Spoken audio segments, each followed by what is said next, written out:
صل على سيدنا ومولانا محمد وعلى سيدنا علي وسيدتنا فاطمة وسيدتنا زينب وسيدنا حسن وسيدنا حسين وعلى آله وصحبه وبارك وسلم وعلى سيدنا علي وسيدتنا فاطمة. بسم اللہ الرحمن الرحیم. السلام علیکم ناظرین. پروگرام صبح نور کے ساتھ آپ کا میزبان نذیر احمد غازی حاضر ہے.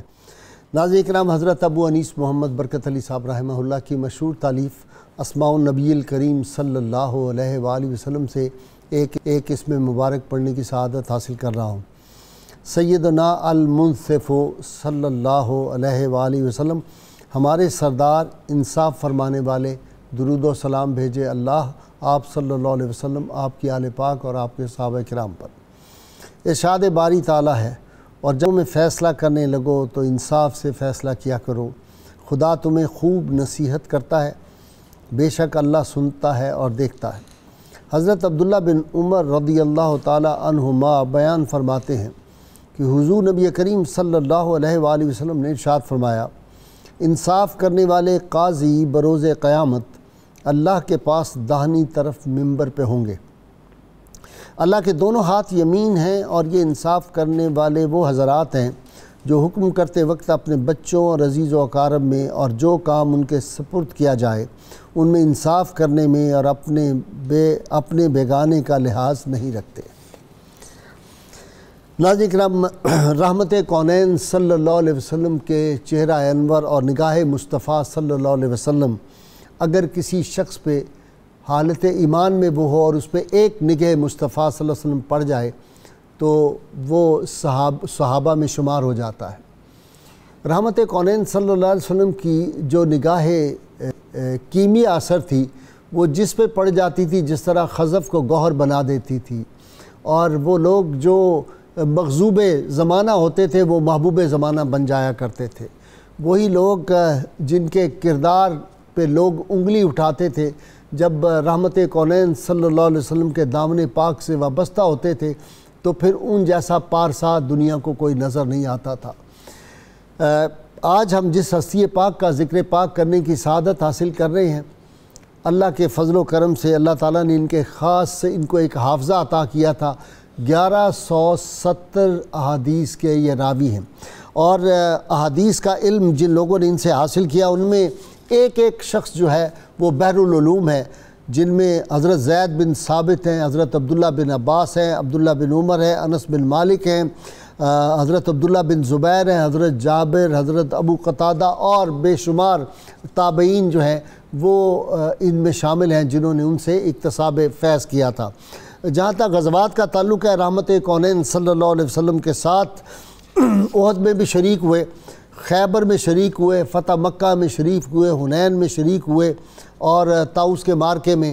ان تمام مارکوں میں یہ شریک رہے، اور ان کا ایک اعزاز یہ تھا کہ ان کے والد گرامی جو تھے وہ رحمت کونین صلی اللہ علیہ وسلم کے ساتھ تھے احد میں، اور حضور سید عالمین صلی اللہ علیہ وسلم کے جب دندان پاک جو تھے وہ زخمی اور چہرہ انور زخمی ہوا تھا تو آپ کا، اس کو میں خون نہیں کہتا، وہ نوری وہ جو ایک دھارا جست عطر سے نکلا تھا اس کو انہوں نے اپنے منہ میں لے لیا تاکہ وہ زمین پر نہ گرے ادب کی وجہ سے. اور رحمت کونین صلی اللہ علیہ وسلم نے فرمایا جو شخص یہ دیکھنا چاہے کہ میرا نوری خون جو ہے اس کا آمیزہ کس شخص کے ساتھ ہوا ہے تو وہ مالک بن سنان کو دیکھے. یہ ان کے والد گرامی تھے، اور جب ان کا انتقال ہوا تو گھر میں بڑی غربت تھی، اور یہاں تک فاقہ کشی آ گئی کہ انہوں نے پیٹ پہ پتھر باندھے ہوئے تھے. سیدنا ابو سعید خدری رضی اللہ تعالیٰ عنہ نے تو والدہ نے کہا کہ تم جاؤ، رحمت کونین صلی اللہ علیہ وسلم کا دریائے سخاوت بہہ رہا ہے، آپ سے جا کے گزارش کرو. تو ان کو شرم آتی تھی. یہ بہرحال جب والدہ نے اصرار کیا تو گئے. آپ صلی اللہ علیہ وسلم اس وقت ارشاد فرما رہے تھے جو اس حالت میں جو ہے شخص وہ صبر کرتا ہے تو اللہ تعالیٰ پھر اس کو غنی کر دیتا ہے۔ رحمت کونین صلی اللہ علیہ وسلم کی یہ دعائیں مبارک سنی، اپنے گھر واپس آ گئے، اور پھر اللہ تعالیٰ نے ایسا کرم فرمایا کہ رزاق عالم نے پھر باب رزق ان پہ اتنا کھول دیا تھا، اتنے متمول ہو گئے تھے، مدینہ منورہ کے عمراء میں ان کا شمار ہونا شروع ہو گیا تھا۔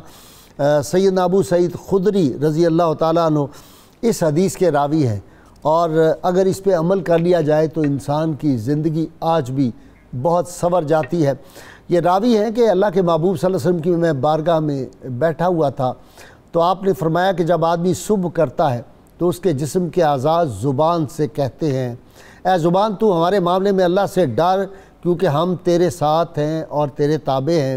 اگر تو سیدھی رہی تو ہم سیدھے رہیں گے، اگر تو ٹیڑھی ہوئی تو ہم بھی ٹیڑھے ہو جائیں گے۔ اور ناظرین کرام، سیدنا ابو سعید خدری بڑے جلیل القدر صحابی، آج ان کی بیان کردہ حدیث اور ان کی اسلام کے لیے خدمات پہ بھی گفتگو ہوگی، اور دوسرا پروگرام کے آخر میں آج پکے ٹھکے صوفی حضرت علامہ یوسفی درویش کامل ولی کامل، آج ان کا عرس مبارک ہے پہلا۔ آپ کو پتہ ہے وہ ہمارے پروگراموں میں شریک ہوا کرتے تھے، اور آج ان کی شخصیت کے حوالے سے بھی ہم گفتگو بھی کریں گے، اور ہم ایک کلپ بھی آپ کو ان کا دکھائیں گے۔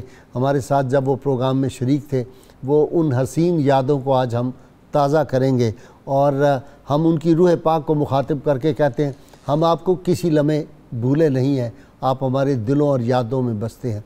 میں ابتدا کر رہا ہوں، جناب اپنے مہمان ڈاکٹر شبیر احمد جامی ہیں، ان کے ساتھ ڈاکٹر سعید احمد سعیدی اور مفتی خلیل احمد یوسفی ہیں۔ ابتدا ڈاکٹر صاحب سے کر رہا ہوں۔ جی جامی صاحب، سیدنا ابو سعید خدری۔ غازی صاحب، اس میں تو کوئی شک نہیں کہ ہماری عقائد کی کتابوں میں یہ ایک مسلمہ اصول لکھا ہے کہ اللہ تعالیٰ نے جو سعید ارواح پیدا کی، درجہ انبیاء کے بعد سب سے زیادہ سعادت بھری اور برکت والی ارواح یہ صحابہ کرام کی۔ ٹھیک۔ تو اللہ تعالیٰ نے ان کو وہ امتیاز اور فیض دیا کہ حضور نبی اکرم صلی اللہ علیہ وسلم کے پاس جو ہدایت کاملہ، فیض کامل اور مظہر اتم ہونے کا فیض تھا، اس کے پہلے امین یہ لوگ قرار پائے۔ واہ۔ تو حضرت ابو سعید خدری رضی اللہ تعالیٰ عنہ کا جس طرح آپ نے تعارف کرایا شروع میں، ان کی شخصیت کا جب ہم مطالعہ کرتے ہیں تو بڑی گہرائی اور باریک بینی نظر آتی ہے۔ ٹھیک۔ ہر صحابی رسول کا ایک اپنا رنگ ہے، ایک اور طریقہ ہے، ہر پھول کی اپنی خوشبو ہے، لیکن ان کے ہاں کچھ عجیب امتیازات ہیں۔ ٹھیک۔ ان کے والد صاحب ان کو غزوہ احد میں لے کر گئے تو ان کی عمر 13 سال کی ہے، تو ان کے والد صاحب نے ان کا ہاتھ اوپر کر کے حضور نبی اکرم صلی اللہ علیہ وسلم کے ان کے وجود کی طاقت اور ہاتھ کا لمبا پن دکھایا کہ یہ بالکل مردو جیسا ہے، بڑا ہاتھ ہے، بڑا ہاتھ ہے، تو اگر آپ اجازت فرمائیں تو یہ بھی اس غزوے میں شریک ہونا چاہتا ہے۔ واہ۔ اچھا غازی صاحب، بیٹے کو کوئی شک نہیں، اللہ کی طرف سے بھی بہت کچھ ملتا ہے، لیکن والدین کے بھی گہرے اثرات ہوتے ہیں۔ یہ فیضان نظر تھا یا کہ مکتب کی کرامت تھی، سکھائے کس نے اسماعیل کو آداب فرزند۔ غازی صاحب، عشق رسالت مآب کے کئی مظاہر ہوتے ہیں، دفاع نبوی کرنا بھی ایک مظاہرہ ہے۔ حضور نبی اکرم صلی اللہ علیہ وسلم کے غزوہ احد کے موقع پر جو جان نثاری کے مظاہر ہیں، وہاں ایک مظاہرہ مالک بن سنان رضی اللہ تعالی عنہ کا بھی ہے۔ اچھا، رسول اللہ صلی اللہ علیہ وسلم کے وجود پاک کی یا آپ کی ناموس کی جو حفاظت ہے، یہ بھی اللہ تعالیٰ کا کرم ہے، اس کے لیے بھی لوگ سلیکٹ ہوتے ہیں، ورنہ بظاہر ہم نے دیکھا بڑے بڑے علوم پڑے ہوئے جو ہیں ان کے بھی پاؤں پھسل جاتے ہیں۔ یہ بھی اللہ تعالیٰ چن لیتا ہے ان روحوں کو اس کام کے لیے۔ ہاں، اس کام کے لیے چن بھی لیتا ہے، اور پھر اس میں لوگوں کا اپنا احتساب بھی ہوتا ہے اور بڑی نظر بھی ہوتی ہے، کیونکہ یہ ایک بڑے احتیاط کے معاملات ہیں۔ تو آپ نے دیکھا کہ حضور نبی اکرم صلی اللہ علیہ وسلم کے چہرے مبارک پر جو ایک زخم آ گئے یا دندان شہید ہوئے، اس موقع پر غازی صاحب کہیں تو اس کو عام چیز، لیکن اتنی گہری ہے اور ایمان بھری ہے کہ حضور نبی اکرم صلی اللہ علیہ وسلم کے جسم مبارک سے متعلق جو بھی چیز ہے وہ طاہر ہے، وہ پاک ہے، وہ پاکیزہ ہے، باعث برکت ہے، وہ نور ہے، وہ نور ہے اور باعث جنت ہے، یعنی سیدھا جنت میں لینے کا۔ اچھا، جن لوگوں کو بعض اوقات اس طرح کی بحثوں میں اعتراض رہتا ہے، وہ ایک بات ہمیشہ یاد رکھیں کہ انبیاء کی حقیقت نور ہوتی ہے، اس نور کے اوپر یہ جسد پیکری چڑھا ہوتا ہے، تو اس جسد پیکری کی مادی خاصیتیں نہیں ہوتی، اس کی ساری خاصیتیں نورانی ہوتی ہیں۔ واہ!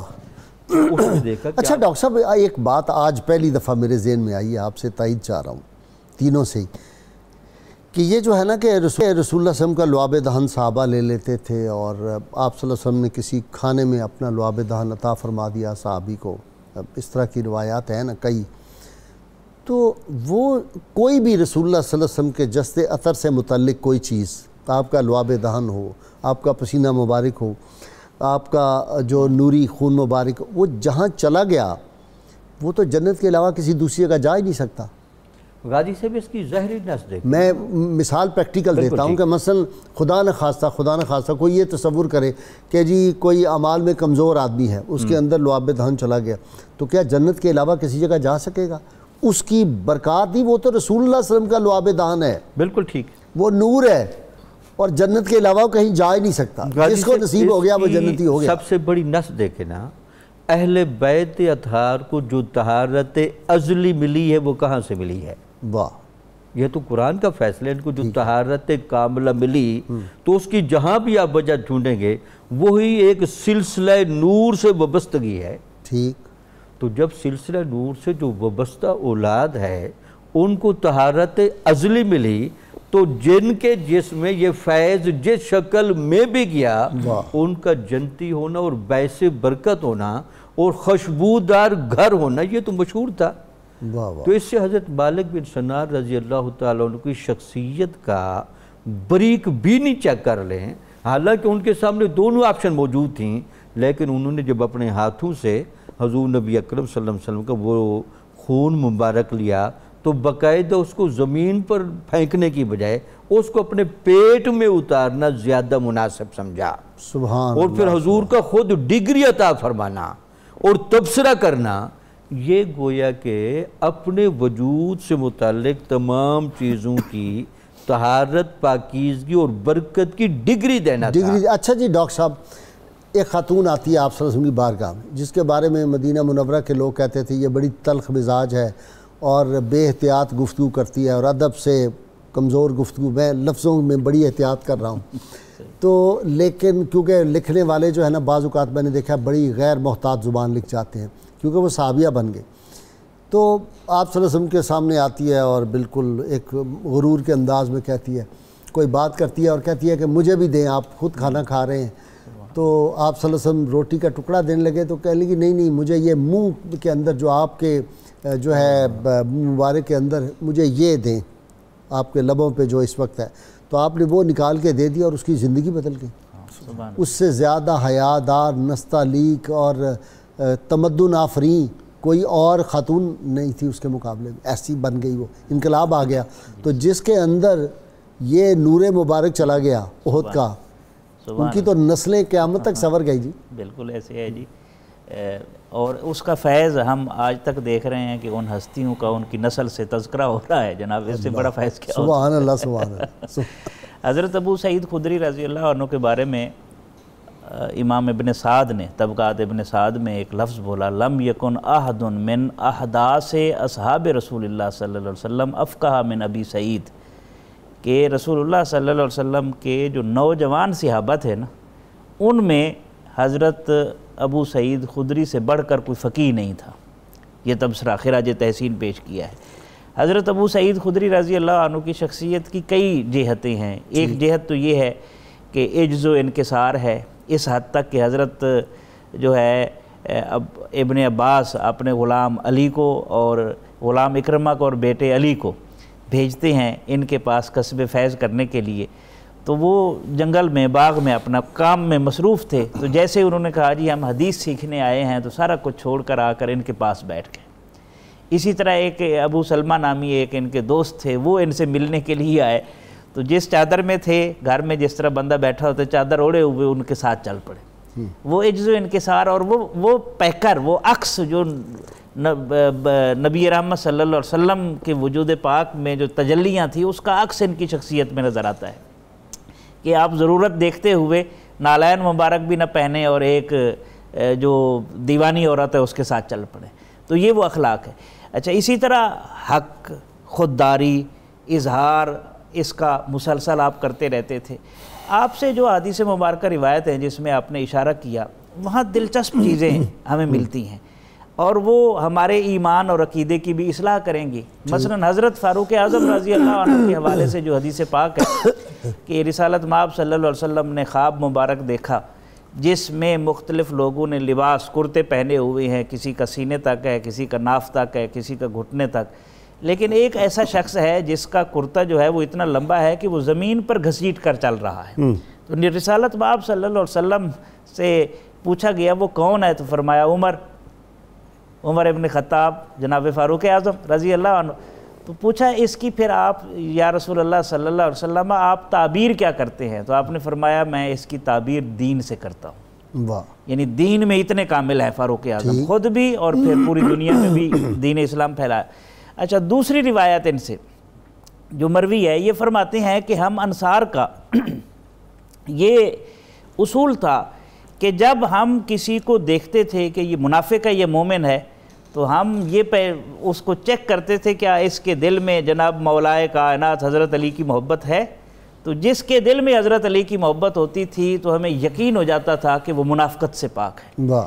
اب یہ یہاں پر رک کر دیکھیں، جو صحابہ اور اہل بیت کے حوالے سے دھڑا بندی کی جاتی ہے، تقسیم کیا جاتا ہے، یہ صحابی ہیں اور دونوں پہلو بیان کر رہے ہیں. وہ یہ نہیں دیکھتے تھے یہ تو ہم نے بنا لی نا، وہ ہستیاں تھے زبان رسالت مآب صلی اللہ علیہ وسلم سے جو نکل گیا وہ انہوں نے محفوظ کر لیا اور آگے اس کو بھائی اہل بیت سے محبت کا یہ تقاضا نہیں ہے کہ یزید کی بیعت سے انکار کر دیا ہے. یزید کی بیعت سے انکار کیا. عبداللہ بن زبیر کے ساتھ کھڑے ہو کے لڑے ہیں بڑی دلیری اور بڑی شجاعت کے ساتھ، اور مروان کے سامنے کئی دفعہ حق گوئی سیدھا اسے کہا اور ڈانٹا اس کو. اچھا، اسی طرح ایک اور روایت آپ سے مروی ہے، نمازوں کے متعلق بھی ہے، اور جو جس طریقے کے مطابق احناف نماز پڑھتے وہ بھی انہی سے مروی ہے. خواتین کی نماز کے متعلق ہے، زور کی نماز ٹھنڈی کر کے پڑھو، یہ ساری روایات 1170 حدیث مبارکہ. جی اچھا، اس میں ایک حدیث پاک آخر میں یہ ہے جو امام مہدی کے بارے میں ہے، وہ بھی ان سے مروی ہے. اچھا، واہ سبحان. اور وہ اس میں فرماتے ہیں کہ مہدی میری اولاد میں سے ہوگا، روشن اور کشادہ اس کی پیشانی ہوگی، بلند بینی ہوگی اس کی، زمین کو عدل و انصاف سے بھر دے گا جس طرح کہ وہ ظلم و ناانصافی سے بھری ہوئی تھی، اور وہ کم و بیش 7 سال جو ہے وہ اپنا فیض جاری کرے گا، حکومت کرے گا. تو اس سے پتہ چلتا ہے کہ حضرت ابو سعید خدری رضی اللہ عنہ کی جو شخصیت ہے وہ ٹوٹلی، ایک دفعہ پہلے بھی ہم نے ذکر کیا تھا، ایک صحابی رسول صلی اللہ علیہ وسلم کا تذکرہ ہوا تھا کہ جب کسی صحابی کی زندگی کو ہم دیکھتے ہیں تو اس میں نقوش سیرت جو ہیں وہ بکھرے ہوئے ہمیں نظر آتے ہیں. سبحان اللہ. کہیں سخا ہے، یتیم پروری کرتے تھے، یتیموں کی کفالت کرتے تھے، یہ بھی رسالت مآب صلی اللہ علیہ وسلم سے لیا. اسی ساری کائنات میں جہاں خوبیاں ہیں، ہاں جی، جہاں خصائل ہیں، جہاں فضائل ہیں، جہاں رفتیں عظمتیں ہیں، وہ اسی بارگاہ پاک کا فیض ہے. جی بالکل ایسے ہے. جو کچھ ملا ہے، دیکھیں نا، یہی رحمت للعالمین کی شان ہے نا. ازل سے ابد تک جو کچھ کسی کو ملنا ہے وہ رحمت للعالمین کی بارگاہ سے، کلزم رحمت سے ہی ملنا، کلزم رحمت سے، اس سے جو جڑ گیا اس کو سب کچھ ملا، جو ان سے ٹوٹا فارغ ہے. فارغ ہو. جی احادیث مبارکہ آپ سے بڑی اچھا دلچسپ. دیکھیں حضور سے ان سے پیار کتنا کرتے تھے. وہ یہ گئے اور جا کے وہ ایک قبیلے والوں سے کہا کچھ ہمیں دیں کھانے کے لیے. یہ ایک سریا پہ گئے ہوئے تھے، تو انہوں نے انکار کیا. تو اتنی دیر میں ان کے سردار کو وہ سانپ لڑ گیا. وہ آئے کہ جنہیں آپ میں سے کوئی ہے جو دم کرے، کہا میرے پاس ہے. وہ جا کے سورہ فاتحہ دم کیا، وہ ٹھیک ہو گیا. انہوں نے کہا 30 بکریاں لوں گا. انہوں نے 30 ہی بکریاں دے دی، لے کے آپ صلی اللہ علیہ وسلم کی بارگاہ میں آ گئے. بعض صحابہ کا خیال یہ تھا کہ یہ جائز نہیں ہے، حلال نہیں، اور وہ آ کے تو آپ صلی اللہ علیہ وسلم مسکرائے یہ سن کے کہ تمہیں یہ دم کس نے بتایا تھا، کیسے تم نے دم کیا؟ کہ سورہ فاتحہ پڑھ کے میں نے دم کر دیا. تو آپ نے کہا یہ اپنے ساتھیوں میں تقسیم کر دو، لیکن میرا حصہ رکھ لینا. بسم اللہ والصلاۃ والسلام علی رسول اللہ. آج ہم حضرت سیدنا ابو سعید خدری رضی اللہ تعالیٰ عنہ کی سیرت اور مناقب کو بیان کرنے کے لیے یہاں حاضر ہیں. ان کو جس زاویے سے دیکھیں یہ وہاں ایک بہت بڑا علم کا سمندر نظر آتے ہیں. سبحان اللہ.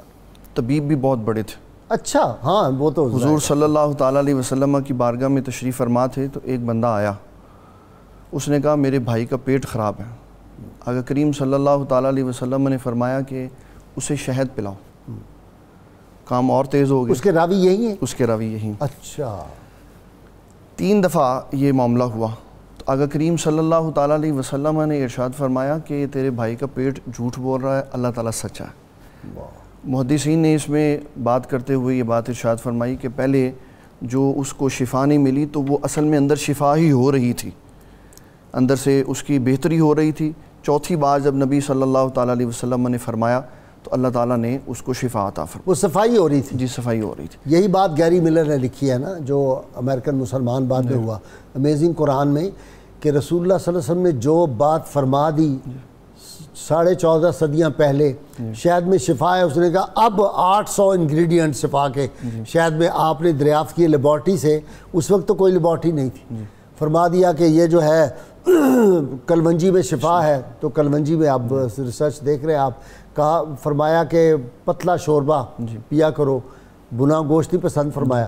وہ سارے لوگ ادھر آ گئے, جو کی روٹی پسند کی. اب سارے کہتے ہیں کہ میدے سے بنی ہوئی چیزیں, بیکری کی بنی چیزیں صحت کے لیے نقصان دہ, شوگر ہے, فلاں ہے. جی حضور صلی اللہ تعالیٰ علیہ وسلم کے پیارے صحابی حضرت ابو سعید خدری رضی اللہ تعالیٰ عنہ جب ان کے والد وصال فرما گئے, شہید ہو گئے, تو بڑی اسرت کا عالم تھا.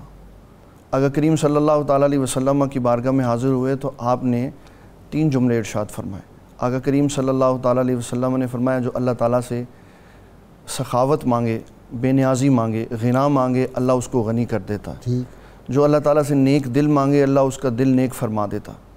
اور تیسرے نمبر پر فرمایا کہ اللہ تعالیٰ جل مجیدہ الکریم ہمیشہ اس ہاتھ کو بلند رکھتا ہے جو اوپر رہتا ہے. واہ, اس میں برکت پیدا فرما. اور پھر آپ نے اپنی ساری زندگی میں نبی صلی اللہ تعالیٰ علیہ وسلم کی احادیث کا جو درس دیا, جس طرح ہمارے اس دفعہ حج جو ہے وہ مختصر افراد کے اوپر مشتمل ہے. لوگ یہ کہتے ہیں کہ جی حج بند ہو جائے تو یہ علامت قیامت ہے. حضور صلی اللہ تعالیٰ علیہ وسلم نے ارشاد فرمایا اس وقت تک قیامت نہیں آئے گی جب تک حج ہوتا رہے گا. اور فرمایا کہ یاجوج اور ماجوج کے بعد بھی حج ہوتا رہے گا. اچھا, حج یہ ساری زندگی کے ساتھ وابستہ. اس حدیث کے راوی بھی حضرت سیدنا ابو سعید خدری رضی اللہ تعالیٰ. پھر جب آپ نے اپنی کیفیت کو بیان کیا کہ آپ کے والد مال نہیں چھوڑ کے دنیا سے گئے, تو اس میں اسلام نے ایک بہت بڑا سبق سکھایا ہے کہ اگر کسی کے والد دنیا سے جاتے ہوئے کچھ نہ چھوڑ کے جائیں تو ان کو اللہ پہ بھروسہ کرنا چاہیے. اور اگر کسی کے والد دنیا سے مال چھوڑ کر جائیں تو اس والد کو جاتے ہوئے مال غریبوں میں سارا تقسیم نہیں کر دینا چاہیے, بلکہ اپنے بچوں کے لیے بھی رکھنا چاہیے. اس کو اسلام نے پسند کیا ہے. اور حضور صلی اللہ تعالیٰ علیہ وسلم کی ایک بڑی خوبصورت پیاری حدیث اس موقع کے لیے ہے. آقا کریم صلی اللہ تعالیٰ علیہ وسلم نے فرمایا اگر کسی شخص نے 60 سال عبادت کی اور پھر دنیا سے جاتے ہوئے وصیت اپنے مال کی غلط کر گیا تو اللہ تعالیٰ 60 سال کی عبادت نہیں دیکھے گا, اس کو جہنم کی آگ میں پھینک دے گا. یہ اس کو سوچنا چاہیے کہ میں دنیا سے جاتے ہوئے مال کو کیسے تقسیم کروں گا. اور دوسرے نمبر پر فرمایا اگر کسی نے گناہ میں زندگی گزاری لیکن جاتے ہوئے وہ وصیت صحیح کر گیا تو اللہ تعالیٰ جل مجیدہ الکریم اس کو جنت میں اس کی اچھی وصیت کی طرف سے بھیج دے. سبحان اللہ. یہ ایک بڑا اہم مضمون اس چیز میں ہے. اس کے راوی حضرت سیدنا ابو سعید خدری رضی اللہ تعالیٰ عنہ کہ آپ نے مال کی تقسیم کاری کے بارے میں بھی ارشاد فرمایا. اور پھر آقا کریم صلی اللہ تعالیٰ علیہ وسلم کی احادیث کو انہوں نے اپنے شاگردوں میں, جس طرح آپ نے بھی انٹروڈکشن میں فرمایا کہ 1170 احادیث, حدیث کے جس شعبے کو آپ دیکھیں گے اس میں آپ کے انوار و تجلیات ملیں گے. اچھا 2 صحابہ جو ہیں نا, بلکہ 4 اگر میں کہوں اس اعتبار سے, ابو سعید خدری, حضرت ابو ہریرہ, عبداللہ بن مسعود, عبداللہ بن عمر, عبداللہ بن عباس, عمر بن عاص, ان کو باہر مطلب اکثر جب آپ حدیث کی کتابیں پڑھیں گے تو یہ نام بار بار, سیدہ عائشہ صدیقہ ام المومنین طیبہ طاہرہ, مطلب ان سے باہر نہیں آپ جا سکتے. حضور صلی اللہ تعالیٰ علیہ وسلم کی ایک حدیث بڑی حضرت ابو سعید خدری رضی اللہ تعالیٰ عنہ آپ بیان فرمایا کرتے تھے نکاح کے معاملے. فرمایا کہ نبی صلی اللہ تعالیٰ علیہ وسلم نے نکاح میں 4 چیزوں کو دیکھنے کا حکم ارشاد فرمایا کہ حسب و نسب دیکھو, خاندان دیکھو، خوبصورتی دیکھو اور دین دیکھو. فرمایا دین کو ترجیح دو. جب دین کو ترجیح دو گے تو اللہ تبارک و تعالیٰ دین کی مدد سے باقی معاملات بھی درست فرماتے ہیں. ستے خیرہ ہو جائیں گے. جی ستے خیر. جی ڈاکٹر صاحب آپ کی طرف آ رہا ہوں. واقعی کوئی زندگی کے معاملات کا کوئی ایسا شعبہ نہیں جہاں پہ ان کی یہ راوی نہ ہوں اس حدیث پاک. قاضی صاحب اس سے اندازہ لگا نا کہ عہد عثمانی میں اور عہد فاروقی میں آپ باقاعدہ فتویٰ دیتے تھے. اچھا مفتی کا مدینہ درجہ حاصل تھا اور ان سے فتویٰ لیا جاتا تھا. اچھا اس کے علاوہ قاضی صاحب بریک بینی بڑی تھی، گہرے بہت. ٹھیک. آپ سے پوچھا گیا کہ آپ نے بڑے غزوات لڑے ہیں اور بڑی جنگیں کی ہیں، تو سب سے زیادہ آپ کو سکون کس غزوے میں آیا ہے؟ اچھا سکون. تو آپ نے فرمایا کہ یہ جو نہروان کی جنگ تھی نا، جس میں حضرت علی رضی اللہ تعالیٰ عنہ کے حکم پر ہم نے خارجیوں کو مارا، اس جنگ سے افضل میں کسی کو نہیں سمجھتا. اچھا یا افضلیت و تعین اس میں دیکھیں، اسلام کو ہمیشہ نقصان باہر والوں نے نہیں، اندر کے میر جعفر میر صادق، اندر کے میر جعفر میر صادق، میر صادق نے دیا ہے. تو اس بریک بینی کا آپ نے تعین فرمایا کہ یہ جو خوارج تھے بدبخت، انہوں نے جس طرح کے پھر نظریات اختیار کر لیے تھے، انتشار امت میں اور انتشار کا بہت بڑا سبب بنے. وَالْفِتْنَةُ أَشَدُّ مِنَ الْقَتْلِ قرآن نے کہا. اور یہ فتنہ کسی بھی دور کا ہو وہ قتل سے زیادہ خطرناک ہے. کیونکہ فتنہ قاضی صاحب کسے کہتے ہیں؟ فتنہ کہتے ہیں بات کو الجھا دینا، یعنی بات کو کلیئر نہ ہونے دے، اور یہ جو الجھاؤ ہے نا یہ سب سے بڑا نقصان دیتا ہے. ایسا ہی ہے. ایک تو آپ یہ فرماتے تھے، اس سے اندازہ لگتا ہے کہ وہ چیزوں کو دیکھتے کس طرح تھے. اس کے بعد حکمت ان میں بڑی تھی. جب یہ یزید کے آخری دور میں واقعہ حرہ پیش آیا اور یہ مدینہ منورہ میں آ کے کو حلال کر دیا گیا، اس میں جو ظلم و بربریت کی داستان ہے، وہ تو ایک بربریت نہیں ڈاکٹر صاحب ہم نے ٹھیک ہے، وہ ایک آپ کو پتہ ہے نا طارق بن زیاد جو تھے وہ بربر تھے، اور یہ عیسائیوں کی ٹرم نکالی ہوئی ہے بربریت بربر سے. تو کبھی ہم نے بربریت کا لفظ نہیں کہنا. بالکل ٹھیک. ظلم اور جبر کہنا ہے. ہاں وہ جو ظلم اور جبر کی عجیب داستان رقم ہوئی، تو وہ تو مومن آدمی جب ان واقعات کو پڑھے تو اس کا بھی دل پسیج جاتا ہے. اس موقع پر یہ کسی پہاڑی میں جا کر چھپ گئے تو وہاں کہتے ایک شامی آ گیا، اس نے بھی تلوار اٹھے، تو آپ بھی بڑے جری تھے، آپ نے بھی تلوار اٹھائی. جب آمنا سامنا ہوا تو آپ نے تلوار واپس کر لی. وہ بھی بڑا حیران ہوا کہ یار یہ اس موقع پر تلوار واپس کرنے کا کیا مطلب ہے. اس نے کہا کہ اگر آپ مجھے قتل کرنا چاہتے تو آپ کر لیں، میں آپ سے رد عمل نہیں کروں گا، لیکن میں آپ کو قتل نہیں کروں گا چونکہ آپ مغالطے کی وجہ سے مجھے قتل کر رہے ہیں. غازی صاحب یہ ایک بہت بڑا سبق ہے. جب آمنا سامنا ہو ہمیشہ حق اور باطل کو واضح کر کے جنگ لڑیں، بہت اچھا، الجھاؤ میں نہ لڑیں. نہ اور اس نے کہا کہ آپ مجھے صحابی رسول لگتے ہیں، آپ صحابی رسول ہیں؟ کہا ہاں. اس نے کہا پھر میں واپس جا رہا ہوں. میرے ساتھ کالر ہیں. جی السلام علیکم. جی مشتاق صاحب. جی میں نے پوچھنا تھا سر کہ ایک تو آپ کی عمر مبارک سال کب ہوا اور کہاں پہ آپ کا بچپن بنا، اور دوسرا آپ کی اولاد پاک. ٹھیک ہے جی. نیکسٹ. جی السلام علیکم. وعلیکم السلام ورحمۃ اللہ وبرکاتہ. جی جی شاہد صاحب. جی عرض کرنا تھا کہ آپ نے کتنے غزوات میں شرکت کی؟ اور شاید بھائی وہ میں نے سارے بیان کر دیے انٹرو میں ہی، جن غزوات میں گئے تھے. آپ نے انٹرو نہیں سنا. نیکسٹ بتائیں کوئی بات اور.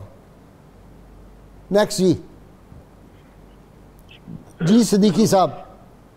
السلام علیکم سر. وعلیکم السلام ورحمۃ اللہ. سر بہت بڑی خوشی ہوئی ہے آپ سے بات کر کے، بڑی دیر بعد آپ سے فون ملا. ہمیں بھی حکم. السلام علیکم سر. وعلیکم السلام. سر وہ میں نے پوچھنا ہے یہ حرمت والے دن کون سے ہیں؟ ٹھیک ہے جی. ناظرین کرام بہت مختصر وقفہ درود پاک سنتے پڑھتے ہیں، ہمارے ساتھ رہیے گا. اللهم صل على سيدنا ومولانا محمد وعلى سيدنا علي وسيدتنا فاطمة وسيدتنا زينب وسيدنا حسن وسيدنا حسين وعلى آله وصحبه وبارك وسلم. اللهم صل على سيدنا ومولانا محمد وعلى سيدنا علي وسيدتنا فاطمة وسيدتنا زينب وسيدنا حسن وسيدنا حسين وعلى آله وصحبه وبارك وسلم. اللهم صل على سيدنا ومولانا محمد. ویلکم بیک ناظرین کرام. جی ڈاکٹر سعیدی صاحب، راستے میں بیٹھنے کے سلیقے، کرینے، طریقے، وہ بھی سارے انہی سے روایت ہے وہ؟ جی سبحان اللہ. حضرت ابو سعید خدری رضی اللہ عنہ کے دو پہلو میں عرض کرتا ہوں. ایک پہلو تو یہ، اچھا ہاں سوالوں کے جواب جی پروڈیوسر صاحب نے یاد کرا دیا. ڈاکٹر صاحب وہ انہوں نے پوچھا تھا کہ وصال ان کا کب ہوا، اولاد پاک اور مزار شریف؟ ہجری میں ان کا وصال ہوا ہے اور عمر مبارک ان کی 86 سال تھی. ٹھیک. جنت البقیع میں آپ کی آخری آرامگاہ تھی. ٹھیک ہے. اور اس کے علاوہ یہ عبد الرحمن، حمزہ اور سعید، یہ ان کے 3 صاحبزادے تھے. جی مفتی صاحب، حرمت والے دن اور مہینے؟ حرمت والے مہینوں میں رجب، ذیقعد، ذوالحج اور محرم، یہ 4 مہینے حرمت والے. ٹھیک ہے. اور حرمت والے دنوں میں جن میں روزہ نہیں رکھ سکتے، عید الفطر کا دن اور عید الاضحیٰ کے 3 دن، ٹھیک اس میں روزہ نہیں رکھ سکتے. ٹھیک ہے. جی ڈاکٹر صاحب اب آپ اپنی جی. بات کو. حضرت ابو سعید خدری رضی اللہ عنہ کے مزاج میں جو مسکنت تھی، عجز و انکسار تھا. ایک مرتبہ ایک جنازے میں تشریف لے گئے، فروتنی جسے کہتے ہیں. سبحان اللہ. تو جب وہ پہنچے تو وہاں آپ دیر سے پہنچے تو لوگ بیٹھے ہوئے تھے. جیسے ہی آپ کو دیکھا نا تو وہ ہلچل مچ گئی. ظاہر ہے صحابی رسول صلی اللہ علیہ وسلم آئے تھے.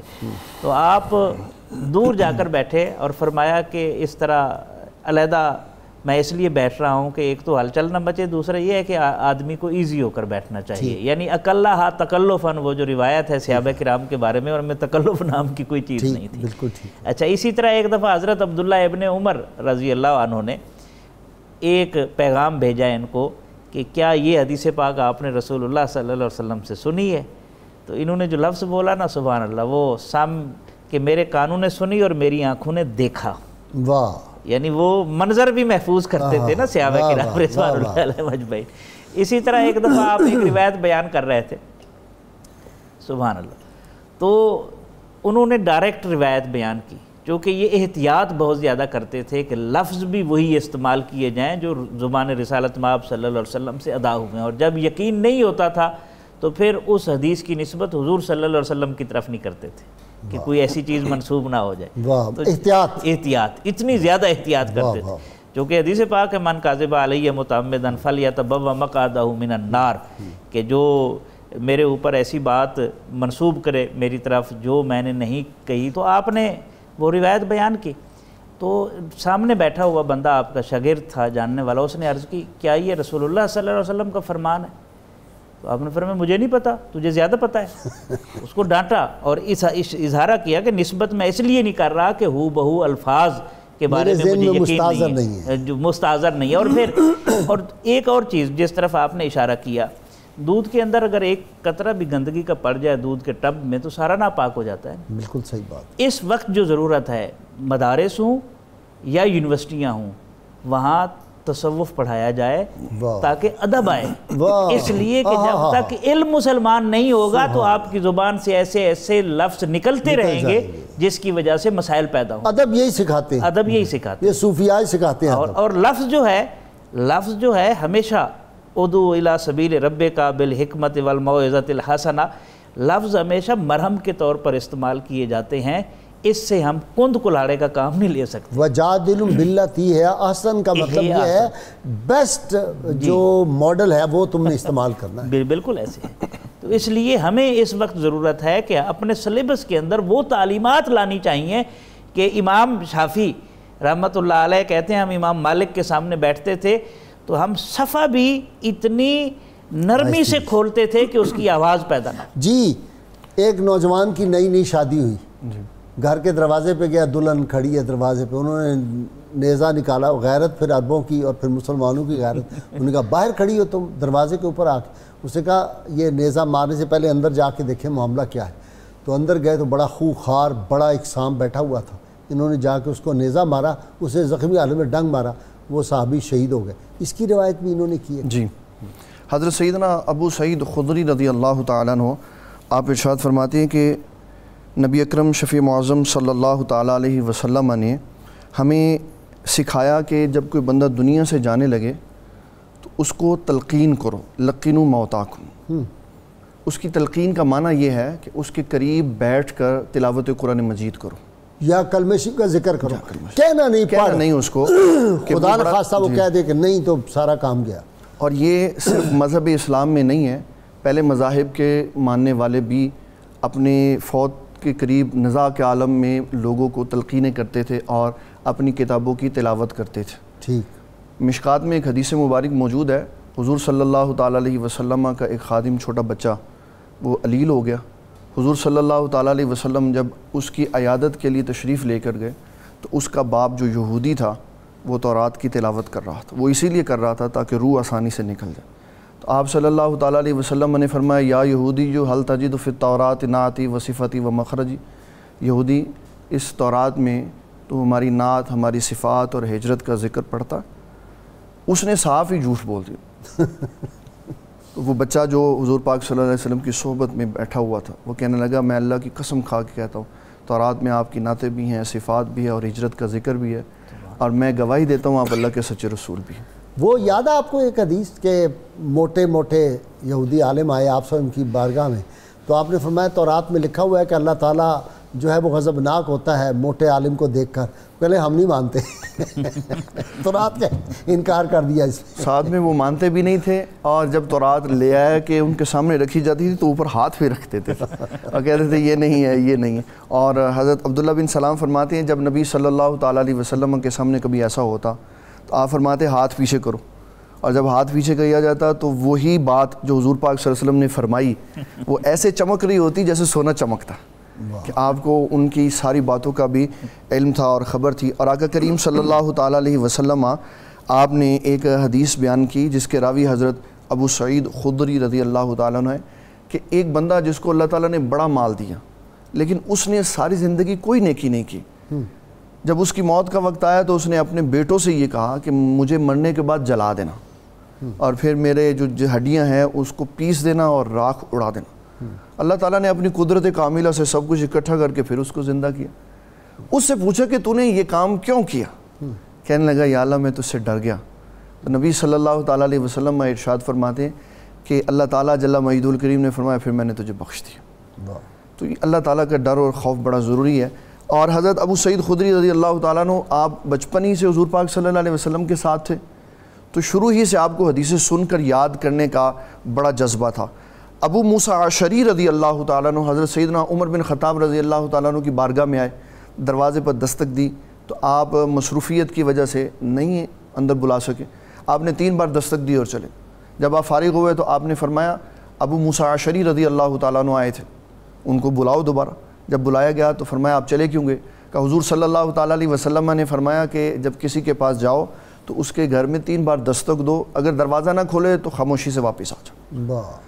آپ نے فرمایا گواہ لے کے آئیں، تو حضرت ابو سعید خدری رضی اللہ تعالیٰ عنہ کو لے کے آئے کہ آپ بتائیں کہ حضور صلی اللہ تعالیٰ علیہ وسلم نے یہ حدیث بیان فرمائی تھی۔ اس میں آداب معاشرت بھی سکھا دیا اور بتایا کہ جب کسی کے گھر جانا ہے تو بیل کے اوپر انگلی رکھ کے کھڑے نہیں ہو جانا، بلکہ 3 دفعہ دینی ہے، بیل دستک دینی ہے، اور اگر نہ آئے تو پھر ناراض ہو کے نہیں جانا بلکہ اسی صاف دل کے ساتھ جس کے ساتھ آئے ہیں اس کے ساتھ واپس۔ اچھا جی، ہمارا پروگرام ناظرین اکرام چونکہ اختتام کی جانب بڑھ رہا ہے تو اب ہم ذکر کریں گے پکے ٹھکے صوفی کا۔ اور حدیث پاک کے مطابق جب اللہ کے کسی نیک بندے صالح کا ولی اللہ کا ذکر کیا جاتا ہے تو آدمی کی خطائیں معاف ہوتی ہیں اور یہ گناہوں کا کفارہ بھی ہوتا ہے۔ علامہ منیر احمد یوسفی آپ نے دیکھا، آپ پروگراموں میں دیکھتے تھے ناظرین کرام، ان کو دیکھ کے ظاہری وضع کتھا بھی یوں لگتا تھا کہ وہ کوئی کرنے اول کے حجازیوں کے قافلے سے بچھڑا ہوا آدمی ہے. اور کبھی کبھی میں سوچتا ہوں کہ مجھے ایسے لگتا ہے کہ ان کی روح جو تھی وہ سیدنا اویس کرنی جب اونٹ چرا رہے ہوتے تھے تو ان کے اونٹوں کی دھول میں ہی کہیں منیر احمد یوسفی کی روح جو تھی وہی پھر رہی ہوتی تھی، یا کہیں یوں لگتا ہے کہ ان کی روح جو تھی اس کے اندر وہ جو اذان بلالی کی وہ جو تاثیر تھی وہ آ گئی ہوئی تھی کہ ہر وقت دین اسلام کی انہوں نے پوری زندگی جو تھی وہ خدمت کی، اور سادگی میں بالکل بوذری مزاج نظر آتا تھا، اور ہر بات جو ہے وہ سنت مصطفیٰ صلی اللہ علیہ وسلم، ہر عمل سنت مصطفیٰ صلی اللہ علیہ وسلم کے مطابق. یہاں ہمارے ایک اسکالر تھے بیٹھے ہوئے، تو انہوں نے ایک دفعہ کوئی کتاب ان کو اس طرح پیش کرنی تھی تو کہتے ہیں نا جی نا اے سجے ہاتھ نال دیو نا، سرکار دا فرمانے دائیں ہاتھ سے چیز دیتے ہیں. تو اتنا التزام بھی فرماتے تھے، اور ہم بھی ان کی محفل میں جب جاتے تھے تو ہمیں بھی پہلے وہ امامہ شریف پہناتے. تو آج ان کا عرس مبارک ہے. پہلا ہم ان کا ایک کلپ آپ کو سنواتے ہیں اپنے پروگرام میں، اور پھر میں اپنے اسکالر حضرات سے بھی ان کے بارے میں گفتگو آپ کو سنواؤں گا. جی پروڈیوسر صاحب لگائیں ذرا. بسم اللہ الرحمن الرحیم. الصلاۃ والسلام علیکہ یا سید یا رسول اللہ وعلی آلک و اصحابک یا سید یا حبیب اللہ.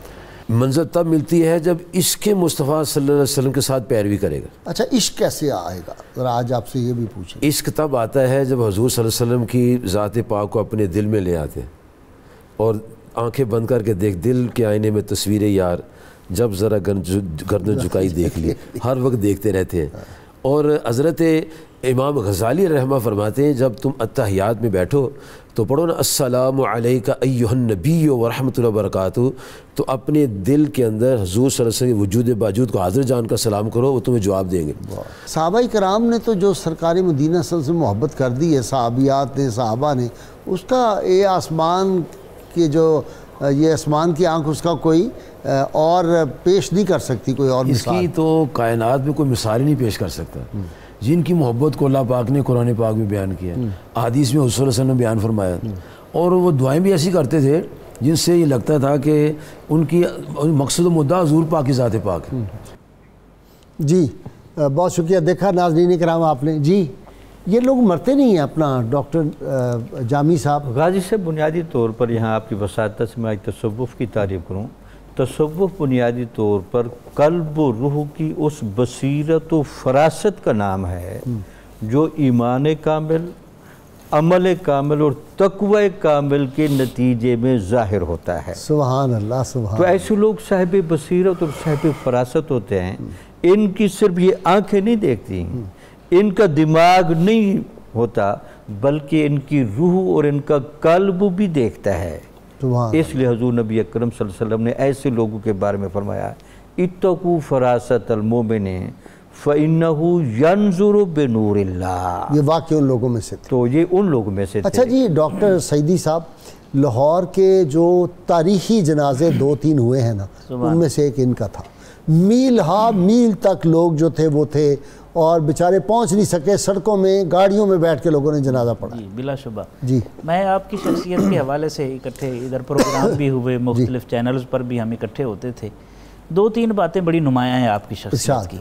ایک تو یہ کہ آپ اختلاف رائے کرتے تھے، اگر کوئی غلط کر رہا ہے مسکراتے ہوئے اختلاف، لیکن کبھی بھی اختلاف کو انتشار میں نہیں بدلنے دیتے تھے. یہ ایک ایسی خصوصیت ہے، یہ صوفی کی خصوصیت ہوتی ہے.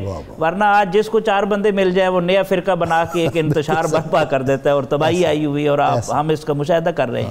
ایک تو یہ. دوسرا یہ کہ تصوف جو ہے وہ ویلفیئر کا نام ہے، خیر خواہی کا نام ہے. تو آپ دیکھ لیں ان کا نگینہ ویلفیئر ان کا دیکھ لیں، ہاسپٹلز دیکھ لیں، ایمبولینسز دیکھ لیں. وہ جو ایک خانقاہ کے ساتھ ویلفیئر کا شعبہ تھا، اس کو انہوں نے اجاگر کر کے بتایا کہ یہ تصوف ہے، خیر الناس من ینفع الناس. اچھا پھر دیکھیں بڑے پڑھے لکھے نوجوان ماڈرن تعلیم کے وہاں ان کی محفل میں بیٹھے. اچھا عصری تقاضوں سے آگاہ تھے. واہ یہ ایک ایسا پہلو ہے جو ہاں جی عصری اتنا، مطلب کوئی نوجوان کالج کا آیا، یونیورسٹی کا آیا تو لٹھ لے کے اس کے اوپر چڑھ نہیں دوڑے کہ تیری شکل ایسی ہے، تیرا لباس دیں. اتنے مسکراتے ہوئے وہ گفتگو کرتے تھے کہ دل میں اترتی تھی. اور پھر اس کے ساتھ ساتھ جو وہ حدیث پاک کے صدقہ ہے، مسکرانا صدقہ ہے. ہاں جی صدقہ. تو انہوں نے تو صدقے کے دریا بہائے ہوئے تھے صحابہ. اور پھر اس کے ساتھ ساتھ عصری تقاضوں سے ہم آہنگ اتنے تھے، ایسا نہیں ہے کہ ایک دفعہ نوجوان آئے اور وہاں تقاضے ہی عصری نہ ہوں تو وہ واپس چلا جائے گا، بھاگ جائے گا. جو آپ کے پاس ہے وہ بھاگتا نہیں تھا. اس لیے سوشل میڈیا کا بر وقت استعمال کرتے تھے. اپنا نگینہ جو ہے وہ چینل چلایا، انہوں نے ٹی وی چلایا. تو یہ سارے معاملات وہ تھے جو عصری تقاضے، اور اس کے ساتھ اخلاص للہیت اتنا کہ ایک مہینے میں 70 درس قرآن دیے جا رہے ہیں اور فی سبیل اللہ دیے جا رہے ہیں. جی ہم نے تو جی سراپا خلوص ہی دیکھا ہے ان کو، اور آپ نے تو بطور والد گھر میں بھی دیکھے ان کے معاملات. جی قبلہ والد گرامی رحمۃ اللہ علیہ کی جنہوں نے تربیت کی وہ خود بڑے جدت پسند تھے، براڈ مائنڈڈ تھے. اچھا. آپ نے فرمایا میں نے جب پہلی دفعہ تقریر کی تو میں نے پنجابی میں کی، کیونکہ حضرت پنجابی میں کرتے تھے. تو والد گرامی فرمانے لگے بیٹے آپ اردو میں تقریر کریں، لوگوں کو اردو کی ضرورت ہے. آپ نے حاجی نگینہ صاحب سے پوچھا کہ میں اردو میں کروں، آپ نے فرمایا انگریزی میں بھی کریں، ضرورت ہے اس کی وقت. تو جب لوگ جدید ماڈرن زمانے کے بارے میں کہہ رہے تھے کہ استعمال اس کا حرام ہے، آپ نے اس وقت سارا سوشل میڈیا اور انٹرنیشنل میڈیا یوز کر کے کام کیا. آپ یہ چاہتے تھے کہ ہر بندہ حضور پاک صلی اللہ علیہ وسلم سے محبت کرے. اس کے لیے آپ نے جو کتابیں لکھی، والدین کے حقوق، اولاد کے حقوق، ہمسایوں کے حقوق اور نکاح، طلاق، 100 سے زائد آپ نے کتب لکھی لوگوں کے لیے کہ بندے وصال کر کے چلے جاتے ہیں، کتابیں زندہ رہتی ہیں. اور جب کتابیں لوگوں کے پاس موجود ہوں گی، جو پڑھے گا اللہ تعالیٰ اس کے دل میں نبی صلی اللہ تعالیٰ علیہ وسلم کی محبت پیدا فرمائے. اچھا مفتی صاحب ان کے وقت میں برکت بھی تھی، میرا تو یہ اندازہ ہے ایک بندہ اپنی ذات میں ایک انجمن تھا. جی ایسے میں نے خود دیکھا کہ جب وہ لائبریری میں بیٹھ کے کتاب پڑھتے تھے ہمیں چیزیں تلاش کرنی پڑتی، آپ کو جو چیز چاہیے ہوتی تھی صفحہ کھولتے تو سامنے نکل آتی تھی. یہ اللہ تعالیٰ نے آپ کے لیے برکت رکھی ہوئی تھی. ایک کتاب آپ نے لکھی آداب طعام، اس میں کھانا کھانے کے 36 آداب لکھے اور فرمایا جو بندہ یہ کتاب پڑھے گا اللہ تعالیٰ اس کو پیٹ کی ساری بیماریوں سے محفوظ رکھے گا، کیونکہ یہ حضور پاک صلی اللہ علیہ وسلم کی سنت ہے. ساری زندگی آپ نے یہ کوشش کی، مدارس بنا کر، سکول بنا کر اور ہاسپٹل بنا کر، سکول بنائے. جی سکول بھی بنائے ہوئے. نگینہ دار عرفہ کے نام سے اسکول کی برانچز بھی موجود ہیں جو چل رہی ہیں، اور اس میں بھی قرآن مجید اور احادیث کا علم ساتھ ساتھ ہے، تاکہ جو بچے یہاں سے پڑھ کے جائیں وہ جس فیلڈ میں بھی جائیں وہاں نبی صلی اللہ علیہ وسلم کی محبت کا درس دے. سبحان. اور یہ آپ کے جو گھریلو معاملات، بعض بندے باہر تو بڑے ہوتے ہیں لیکن گھر میں معاملات ٹھیک نہیں ہوتے، گھر میں بھی آپ نبی صلی اللہ علیہ وسلم کی سنت کے پابند تھے. ایک بندے نے آپ کو ایک عظمت اور شان کی بات بتائی، اس نے کہا میں نے آپ کو اللہ تعالیٰ کی بارگاہ میں بڑا مقرب دیکھا، میں نے دیکھا کہ آپ ساری رات سجدے میں پڑے، اور کہا کہ اللہ تعالیٰ کی بارگاہ میں جو جھکتا ہے اللہ اس کو سر بلند فرماتا. تو لوگوں کی اصلاح کی نرم لہجے کے ساتھ ایک جملہ آپ کا بڑا کام والا تھا جو آپ فرماتے تھے کہ زبان نرم دلیل گرم ہونی چاہیے. دلیل میں وزن ہو، زبان نرم ہو تو بات دل میں اتر جاتی ہے. اور یہ نعرہ مجھے دین اسلام سے پیار ہے، وہ جو ہے نا غیر مشروط محبت اور لامحدود وفاداری، وہ بھی نعرہ لگواتے تھے. جی جی اپنی تقاریب میں لگواتے تھے. اور اس کا اثر یہ ہوا کہ لوگوں نے یہ نعرے مجھے دین اسلام سے پیار ہے، غیر مشروط محبت، لامحدود وفاداری اپنے گھروں کے باہر، اپنی گاڑیوں کے باہر، اپنے دفتروں کے باہر، ہر جگہ لگا کے رکھے ہوئے ہیں کہ تاکہ پتہ چلے کہ ہماری لامحدود وفاداری صرف نبی صلی اللہ علیہ وسلم. ڈاکٹر سعیدی ہماری ساری خرابیوں کی یہ جڑ نہیں ہے؟ یعنی ہمارے دینی طبقات کو تو چاہیے تھا کہ یہ ساری سوئے قطار می کشم ناکہ بے زمام رہا، غیر مشروط محبت، لامحدود وفاداری سرکار مدینہ صلی اللہ علیہ وسلم، سرکار کل جہاں سے کرنی تھی. ہم نے کہا کہ جپھے مارو اپنی طرف. جی تو دیکھیں نا، رسالت مآب صلی اللہ علیہ وسلم سے سارا فیضان ملتا ہے. گرد تو گردد حریم کائنات، کائنات کے سارے احترام حضور کے گرد محو طواف ہے نا.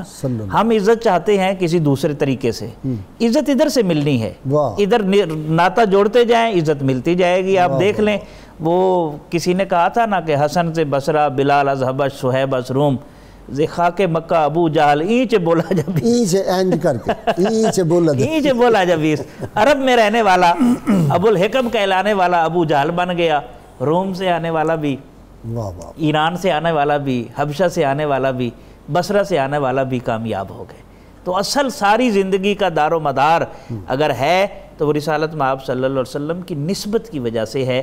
یہ نسبت مضبوط ہوگی تو امت کھڑی ہوگی، یہ نسبت کمزور ہوگی تو امت مزمحل ہوگی. اچھا وہ جو حضرت خواجہ معین الدین چشتی اجمیری کا مشہور قول مبارک ہے کہ اللہ کے ولی کی پہچان یہ ہے کہ اس میں سورج کی شفقت ہوتی ہے، دریا کی سخاوت ہوتی ہے، زمین کا عز ہوتا ہے. یہ تینوں باتیں نہیں آپ نے ان میں دیکھی؟ جی دیکھی، میں مختلف چینلز پر جاتے تھے، سحری میں اکٹھے ہوئے تو لنگر اپنا ساتھ لے آتے تھے، جتنے شریک ہوتے تھے لوگ ان کو اپنی طرف سے وہ سحری کراتے تھے، اور ان کی کوشش ہوتی تھی کہ اتنا، یعنی یہ کیوں کرتے تھے؟ امام غزالی کا فرمان میں نے پڑھا، جب ان کے ساتھ سحری کی نا تو پھر امام غزالی کا فرمان یاد آیا کہ ایک لقمہ 30 سال کی عبادت پر پانی پھیر دیتا ہے۔